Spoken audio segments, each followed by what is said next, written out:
자, 오늘은 성찬 예식이 있는 주일입니다. 그래서 오늘은 특별히 하나님의 나라 그 13번째 말씀을 나누면서 믿음의 본질이라는 제목으로 하나님의 말씀을 나누려고 합니다.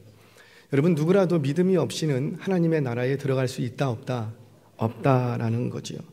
그런데 그 믿음이 없이는 하나님의 나라에 들어갈 수가 없는데 과연 우리가 무엇을 믿어야 하는가? 그 믿음의 본질에 대해서 오늘 말씀을 전하려고 해요. 특별히 오늘은 성찬 예식이 있어요. 말씀을 마치면 성찬 예식이 시작될 텐데 그 성찬 예식의 핵심은 뭘까요?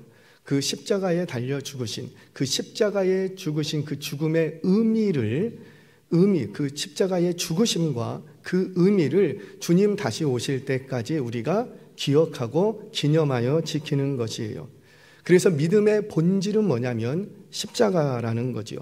그러니까 우리가 믿음을 얘기하면서 이렇게 저렇게 여러 가지를 얘기해도 결국 십자가를 빼놓고 나면 남는 게 있다 없다? 없다라는 거예요. 그래서 믿음의 본질, 믿음의 핵심은 그 본질의 가장 중심에 있는 것은 뭐라? 십자가. 그래서 오늘은 이 십자가를 좀 묵상하려고 해요. 십자가를 묵상하면서 우리가 한 가지만 좀 추적해 가려고 합니다. 도대체 왜 우리 주님은 나무 십자가에 달려 죽으셔야만 했는가? 다른 것이 아니라 왜 나무 십자가에 달려 죽으셔야 했는가?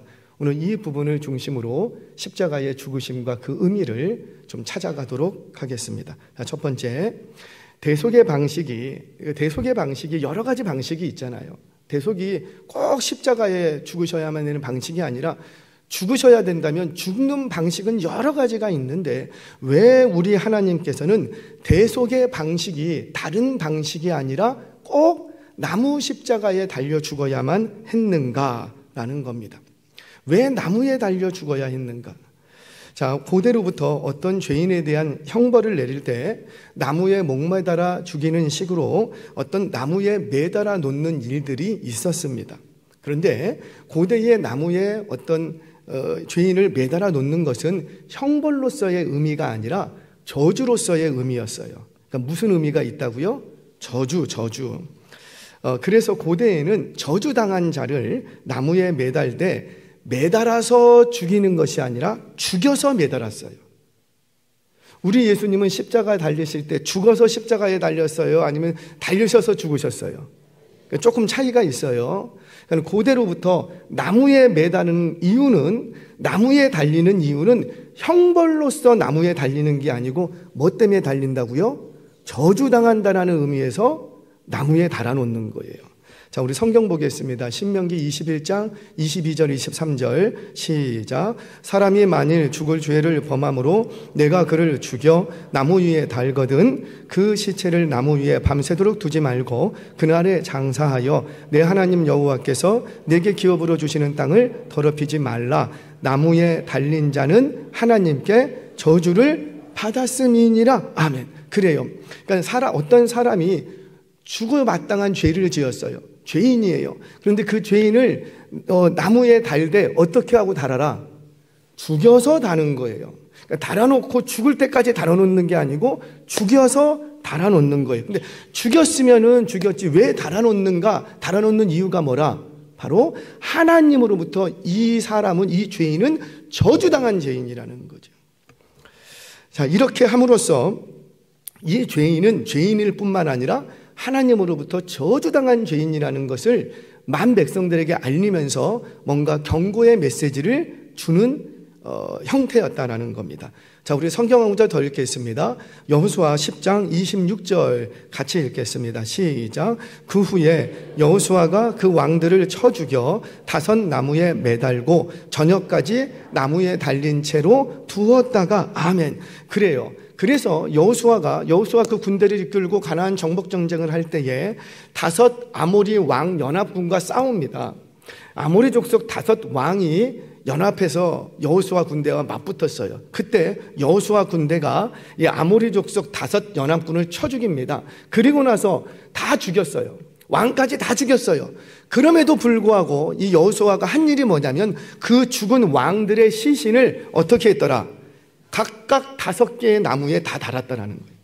왜 이렇게 달아두었는가? 자, 이렇게 함으로써 누구라도 여호수아 군대에게 대적하면 죽음을 당할 뿐만 아니라 하나님으로부터 저주당한다.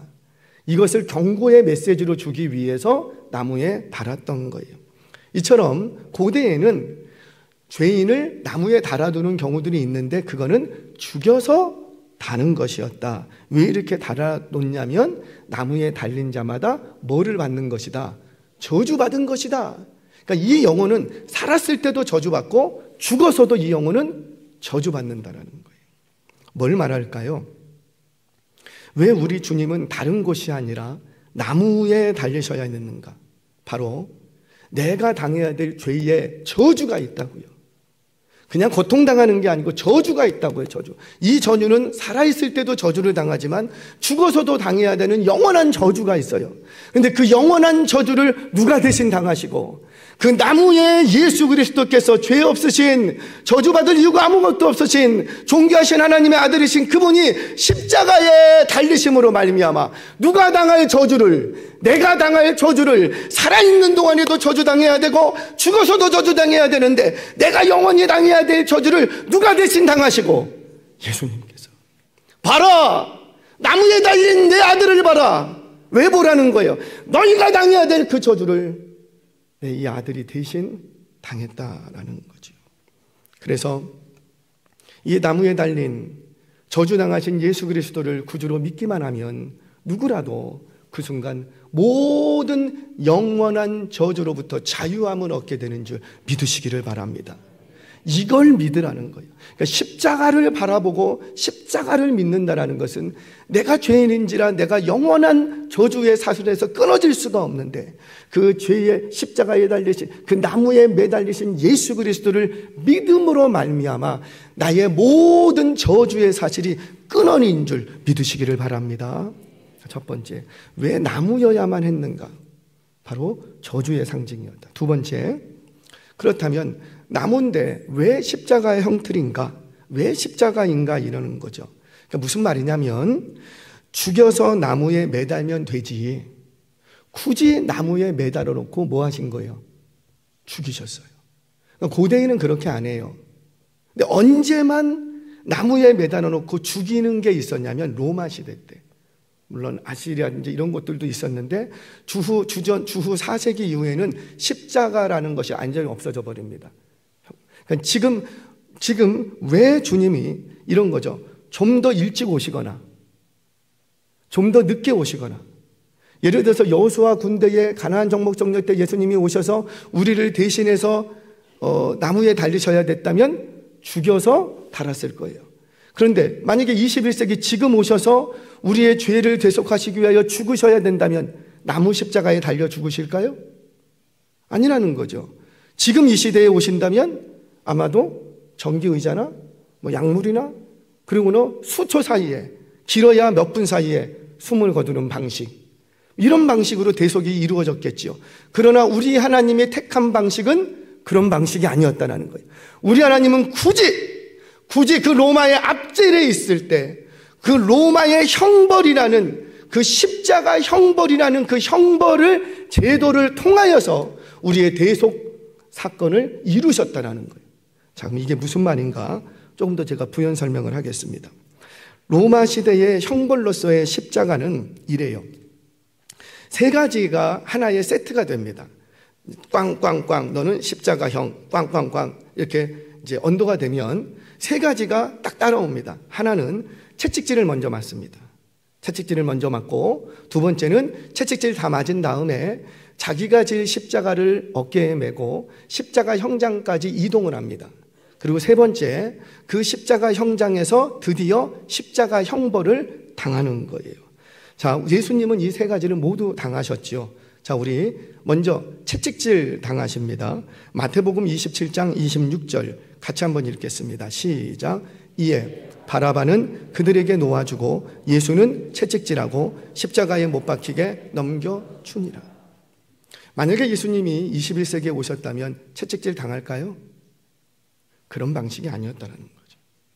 그러니까 우리 하나님은 아버지는 굳이 그 많은 시간 속에서 굳이 로마의 압제 아래 로마에서만 십자가 형벌이라는 그 엄청난 처참한 형벌이 진행되고 있을 때, 그때 이 땅에 오셨다라는 거예요.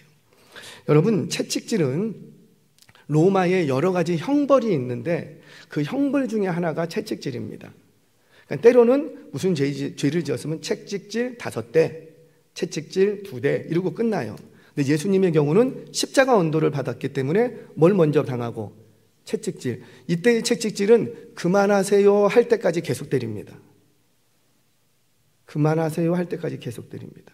그 채찍질을 당하시고 이제 형장으로 끌려가시는 거예요. 이 채찍질을 태형이라고 하는데 태형이라는 것은 여러분들 학생들도 잘 알 거예요. 태형은요, 한국이나 중국 같은 이 동양권에서는 엉덩이에 태형을 때리죠. 그래서 곤장을 매우 쳐라. 여러분, 곤장은 이렇게 여러분들 학교에서 선생님에게 엉덩이 몇 대 맞는 거, 그게 곤장이 아니에요. 곤장은 물을 뿌려놓고 얇은 천에 넣고 물을 뿌려놓고 딱 칩니다. 그러면 이게 딱 달라붙으면서 이게 뗄 때 살점이 같이 떨어져 나가는 거예요. 그래서 곤장 10대를 못 맞는 거예요.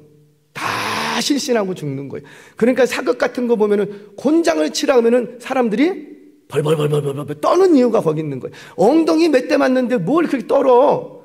그 이유가 거기 있는 거예요. 자, 그런데 예수님이 이 로마 같은 경우는 태형을 내리는데 어디다 태형을 내려요? 엉덩이가 아니고 등에다가 채찍질하는 거예요. 로마 시대 때 병정들이 사용했던 그 태형으로서의 채찍은 일반적인 채찍이 아니었습니다. 채찍은 양끝에 가죽으로 되어 있는데 그 채찍의 맨 끝에는 이런 형태의 갈고리가 하나 딱 붙어 있어요. 그리고 채찍은 여러 갈래가 있습니다.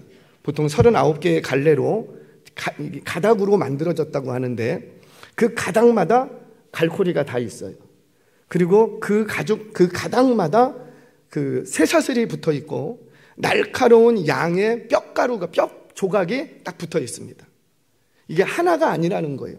39개의 가닥으로 휘둘러서 딱 쳐요. 몸을 벗겨놓고 등을 딱 때립니다. 그럼 어떻게 될까요? 채찍이 몸에 휘감으면서 딱 붙습니다. 붙고 당기면 쫙 하고 찢겨나가는 거예요. 그냥 때리는 게 아니라는 거죠. 쫙 찢겨. 거기에 쇠사슬이 붙어 있습니다. 그 쇠사슬로 등창을 내려치면 타박상은 기본이고 살이 계속 파이게 됩니다. 계속 파이게 되는 거예요. 그리고는 날카로운 양의 뼈 조각이 그 사이를 쑤시고 들어갑니다. 이렇게 등을 때리면 살은 깊게 파이게 되고 파이다 못해 심지어는 그 살이 찢겨 나가는 정도가 아니고 완전히 떨어져 나가는 형태가 되는 거예요.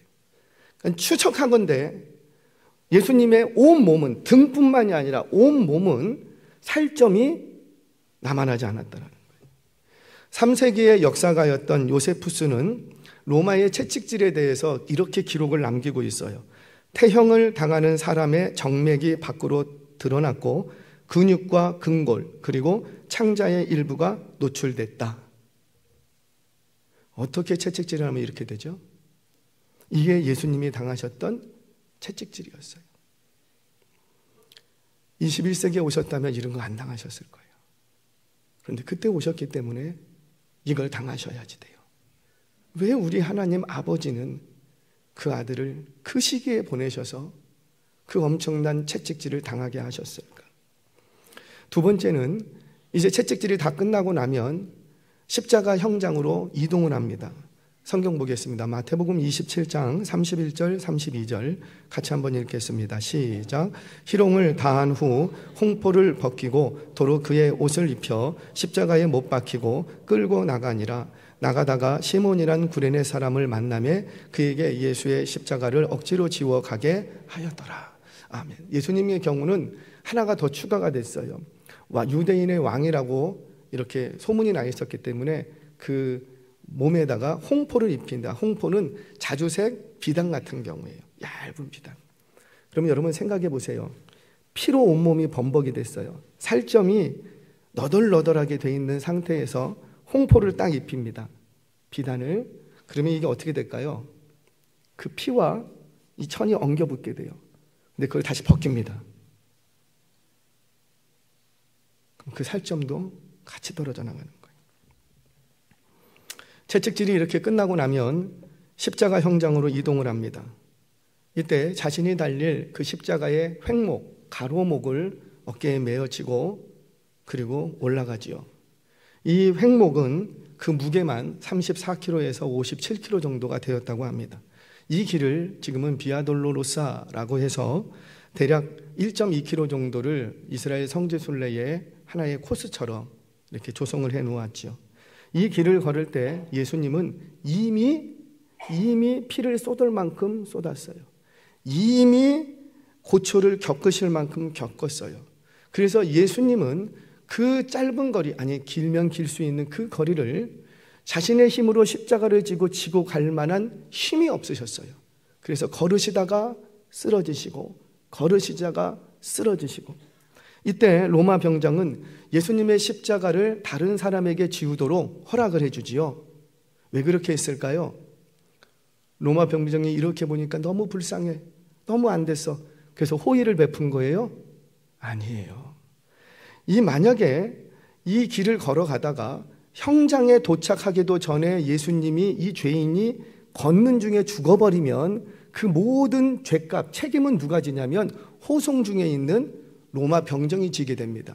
그러니까 로마 재판국에서 내린 형벌은 뭐냐면 어디서 죽어야 되고, 그렇죠? 반드시 십자가에서 죽어야 돼. 반드시. 여기서 죽으면 안 돼. 그래서 이 로마 병사는 어떻게 하고, 여기서 죽으면 자기가 큰일 나. 그러니까 다른 사람 한 명을 억지로 십자가 지워서 보냅니다. 그렇게 억지로 십자가 졌던 사람이 누구라?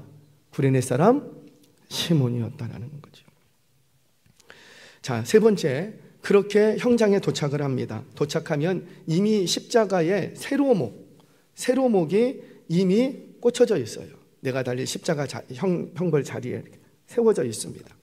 그러면 이제 이 예수님은 자신이 들고 온 그 십자가 가로목을 내려놓고 그 위에 이제 양팔을 못 박지요. 묶어서 매다는 게 아니고 뭐에서 매단다고요? 못 박아서 매답니다. 이때 몸을 고정시키기 위해서 못을 박는데 이 십자가형에 사용되는 못은 일반적인 못이 아니었어요. 그 길이는 대략 12cm에서 12.7cm에서 17.8cm. 그러니까 이거 찢으면 한 17cm, 18cm 나오거든요. 그리고 그 지름은 1cm 정도. 그러니까 여러분들의 손가락 하나 정도의 굵기의 못이었습니다. 그 못을 어디에 박냐면 손에 박으면, 손바닥에 밟으면 박아놓고 묶지 않아요. 그러니까 박아놓은 상태에서 그냥 올리면 체중이 앞으로 쏠리면서 이 손이 찢어져 버려서 떨어지게 됩니다.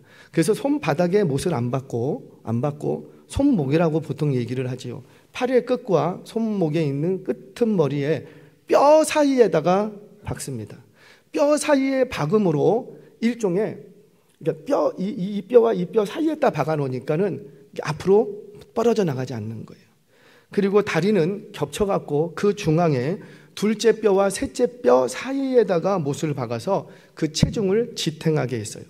고증에 의하면 이때 어떤 경우는 발바닥, 이 발바닥을 디딜 수 있는 자그마한 받침대 하나가 딱 있는 경우도 있고, 어떤 십자가의 경우는 엉덩이 부분에 엉덩이를 살짝 걸쳐 놓을 수 있는 받침대가 있어요. 이 받침대를 세들레라고 하는데, 이 받침대를 왜 만들어 놓냐면, 잘 들으세요 학생 여러분, 쉬라고 이렇게 조금 주저앉으라고 만들어 놓는 게 아니라는 거예요.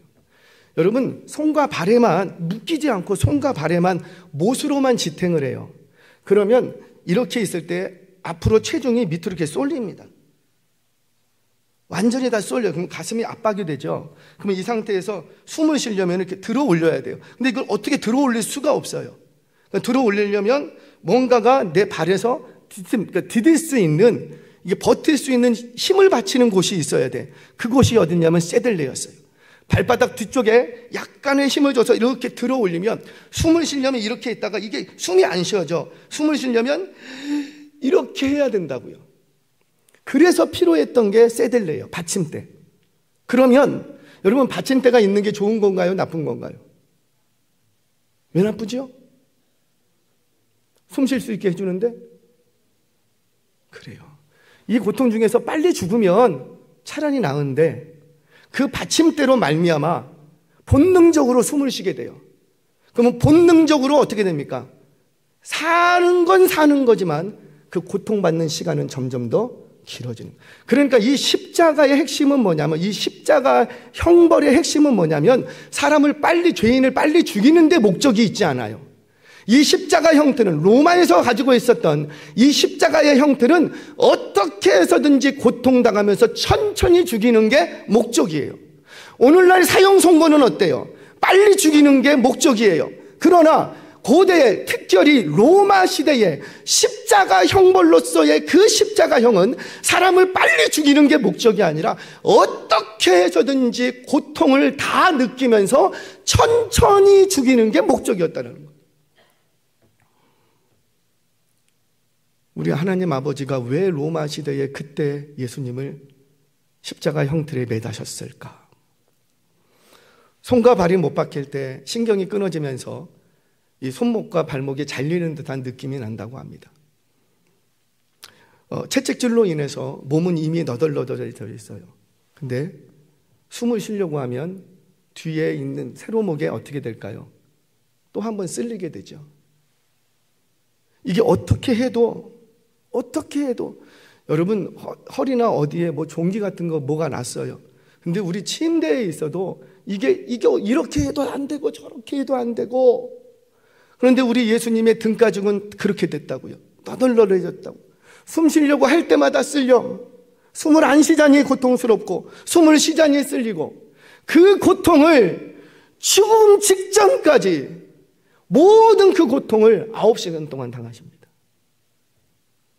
건강한 죄인들 같은 경우는 보통 이틀에서 3일을 간다고 해요. 근데 우리 예수님은 체력적으로 너무 고갈되어 있었기 때문에 너무 빨리 죽으시죠. 무릎을 쳐서 나중에 죽입니다. 왜 무릎을 쳐서 죽일까요? 물론 말씀을 이루시기 위해서있지만 무릎을 치면 더 이상 디디서서 숨을 쉴 수가 있어요, 없어요? 없어요. 이렇게 되면서 무릎을 쳐버리니까 더 이상 어떻게 할 수가 없는 거예요. 그래서 압박으로 인하여서 질식사로 죽음을 당하시게 됩니다. 이게 바로 십자가 형벌이라는 거예요. 십자가는 빨리 죽이는 게 목적이 아니었답니다. 어떻게 해서든지 사람이 경험할 수 있는 모든 극단적인 고통을 다 경험하면서 천천히 죽도록 하는 것, 그게 십자가 형벌이라는 거예요. 그런데 우리 예수님은 그 십자가 위에 달리셨어요. 왜 달리셔야 됐는가? 바로 내가 당해야 될, 내가 죄인인지라 내가 당해야 될 그 십자가의 형벌을, 그 죄의 형벌은 뭐 곤장 한두 대 맞고 끝날 문제가 아닌데, 내가 영원토록 당해야 될 그 형벌을 내가 육체적으로도 당해야 되고 내가 영적으로도 당해야 되고 영원히 당해야 되는 이 고통을, 이 형벌의 고통을 예수님은 십자가 위에서 모조리 다 당하셨다는 거예요. 그래서 고난의 그 쓴 잔 한 잔 그 한 방울까지 남김없이 다 마신 사건이 바로 십자가의 사건이었다라고 합니다. 사랑하는 여러분, 오늘도 우리 주님은 이 십자가를 보라, 이 십자가를 보라. 왜 이 십자가를 보라고 말씀하십니까? 우리 주님은 나무에 달리셨어요. 왜? 내가 당해야 될 저주 때문에 나무에 달리셨어요. 그런데 왜 하필이면 로마 시대에 십자가라는 그 모양으로 달리셨는가? 내가 당해야 될 모든 형벌을 당하시기 위해서 당하셨던 거예요. 무슨 말이에요? 나는 내 죄로 인하여서 내게 당해야 될 저주가 있고 내가 당해야 될 형벌이 마땅한데, 그 내가 당해야 될 모든 영원한 저주와 영원한 형벌을 우리 주님 십자가 위에서 나를 대신하여, 여러분들을 대신하여 대신 저주와 형벌을 다 당하셨다는 거예요. 이 예수 그리스도를 믿으시기를 바랍니다. 믿는다라는 것, 이걸 믿는 거예요. 이거를 십자가를 바라보라고. 나무 십자가는 그런 의미예요. 그 십자가를 바라볼 때마다 하나님 아버지를 기억하랍니다. 하나님 아버지는 그 아들 하나밖에 없는 그 아들 예수를 십자가에 내어주셨어요. 저주의 웅덩이에, 그 형벌의 자리에 내어 던져버렸어요. 당신의 하나밖에 없는 아들을 십자가의 죽음 속에 던져 넣으시면서까지도 우리를 향한 사랑을 보이셨다는 거예요. 그 십자가에 못 박혀야 될 자리가 내가 들어가야 되는데 봐라, 나는 너를 더 사랑한다. 내 아들을 십자가에 내어주면서까지도 나는 너를 포기할 수 없고, 나는 너를 사랑하고, 너는 절대 이런 식으로 죽으면 안 된다. 그 하나님 아버지의 사랑이 나타난 곳이 바로 십자가라는 거예요. 그 하나님의 사랑을 믿으시기를 바랍니다. 성경은 우리에게 다른 것을 요구하지 않아요. 내 아들이 못 박힌 그 십자가를 믿으라는 거예요. 2000년 전 유대 땅 한편에서 일어났던 그 십자가 사건을 오늘 나의 죄를 대신하는 그 저주와 형벌의 사건으로 믿고, 그분의 죽으심과 나도 함께 죽고 그분의 부활하심과 함께 나도 함께 부활하는 그 죽음과 그 생명의 연합한 삶을 살라라는 거예요. 그게 믿음인 거예요. 그런데 아무리 외쳐도 유대인과 헬라인들은 이걸 받을 수 없었답니다. 왜요? 유대인은 표적을 구하고 헬라인들은 지혜를 구했대요. 표적, 세메이온. 표적이 뭐예요? 뭔가가 내 눈으로 확인되는 가시적인 현상, 내 눈으로 봐야 되겠다라는 거죠. 뭔가 현상이 일어나야 돼. 지혜, 소피아라고 하죠. 이 지혜가 뭐예요? 굉장히 고상한 말 같은데 결국은 그래봤자 내가 이해할 수 있으면 내가 받아들이겠다라는, 내가 이해할 수 없으니까 나는 안 받겠다라는 거예요. 그런데 이 십자가 못 박히신 그리스도는 도저히 이해가 안 된답니다. 도저히 이해가 안 돼. 어떻게 메시아가, 어떻게 그리스도가, 어떻게 하나님의 아들이 그 십자가에 못 박힐 수 있냐라는 거예요. 이게 말이 되냐고요. 안 된다라는 거예요. 차라리 그 십자가에서 못 박힐 때 쫙 하고 내려와서 뭔가 그 장치를 정리를 하고 뭔가 기적과 이적을 보이면 그거는 내가 믿을 수 있는데, 어떻게 저주당한 십자가에, 그 십자가는 저주라는데 그 저주당한 십자가에 죽임당한 메시아를, 그것도 사람들의 못 박은 그 못 박힘으로 죽었다? 이거를 내가 어떻게 믿을 수 있겠느냐라는 거예요. 그런데 사랑하는 여러분, 십자가의 복음은 이런 인간적인 지혜와 가치관과 설득으로 믿을 수 있는 게 아니랍니다.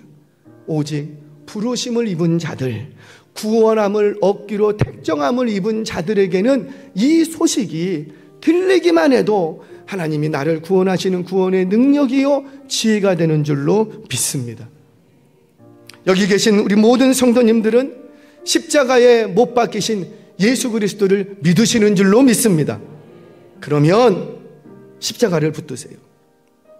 힘들고 어려울 때마다, 정말 괴롭고 힘들다, 나는 도저히 삶의 고통 내가 살아낼 수가 없다, 그럴 때마다 다시 십자가를 보랍니다. 십자가를 바라보면서 내 아들 취직시켜 주세요, 내 아들 좋은 대학 보내주세요, 그러면서 십자가 붙들라고 십자가 주신 게 아니라는 거예요. 내 아들을 내어주면서까지 내가 십자가를 너희에게 허락한 거는 너희들 잘 먹고 잘 살게 해주려고 십자가를 내가 만든 게 아니라는 거예요. 오직 저와 여러분들이 당해야 될 그 죄에 대한 저주와 형벌의 사슬을 끊어내려고, 더 이상 형벌을 우리에게 주지 않기 위해서 십자가에 달려 죽으셨답니다. 그래서 우리는 그 십자가를 바라볼 때마다 한량없는 감사예요.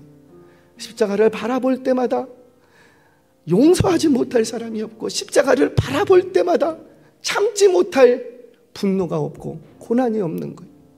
고통스러우십니까? 미래가 보이지 않고 정말 괴롭고 힘드십니까? 그런 가정들이 있어요. 그런 가정들이 있어요. 요즘도 먹지 못해서 굶어 죽는 사람이 있답니다.